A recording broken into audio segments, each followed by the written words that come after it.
Hello అందరికీ. అందరూ ఎలా ఉన్నారు? బాగున్నారా? చికెన్ అంటే అందరికీ చాలా ఇష్టం కదా. చికెన్తో ఏ రెసిపీ చేసినా బాగుంటుంది. ఒకసారి గ్రీన్ చిల్లీ చికెన్ కూడా ట్రై చేయండి. సింపుల్గా నేను ఎలా చేశాను చూపిస్తాను, చూసేయండి. ముందుగా క్లీన్ చేసుకున్న చికెన్లో పసుపు, రుచికి సరిపడా ఉప్పు, అల్లం వెల్లుల్లిపాయ పేస్ట్, నిమ్మకాయ వేసి కలిపి పక్కన పెట్టుకుని మిక్సీ జార్లో కొత్తిమీర, పుదీనా, మీ కారానికి తగ్గట్టుగా పచ్చిమిరపకాయలు, వెల్లుల్లి, జీడిపప్పు, మిరియాలు వేసుకుని మిక్సీ పట్టుకున్న తర్వాత అందులో ఇంకొంచెం పెరుగు యాడ్ చేసుకుని పేస్ట్లా చేసుకుని మనం ముందుగా కలిపెట్టుకున్న చికెన్లో వేసేసుకుని కొద్దిగా కార్న్‌ఫ్లోర్ కూడా యాడ్ చేసుకుని బాగా కలుపుకొని ఒక గంట సేపు పక్కన పెట్టుకోండి. ఇప్పుడు స్టవ్ వెలిగించుకుని ఒక ప్యాన్ పెట్టుకుని ఎక్కువ ఆయిల్ అవసరం లేదు. చూసారు కదా, కొద్దిగా ఆయిల్ వేసుకుని ఆయిల్ హీట్ అయిన తర్వాత మనం ముందుగా కలిపి పెట్టుకున్న చికెన్ పీసెస్ని కూడా అందులో వేసేసుకుని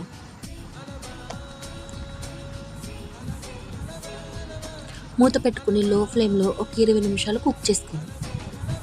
చూసారు కదా, ఆల్మోస్ట్ ఒక పక్క కుక్ అయిపోయింది. ఇప్పుడు మొత్తం కూడా టర్న్ చేసుకుని మూత పెట్టుకుని మరో 15 నిమిషాలు కుక్ చేసుకుంటే ఎంతో టేస్టీగా ఉండే గ్రీన్ చిల్లీ చికెన్ రెడీ అయిపోతుందండి. నిజంగా పుదీనా, కొత్తిమీర, వెల్లుల్లి ఫ్లేవర్తో చాలా టేస్టీగా ఉంటుంది.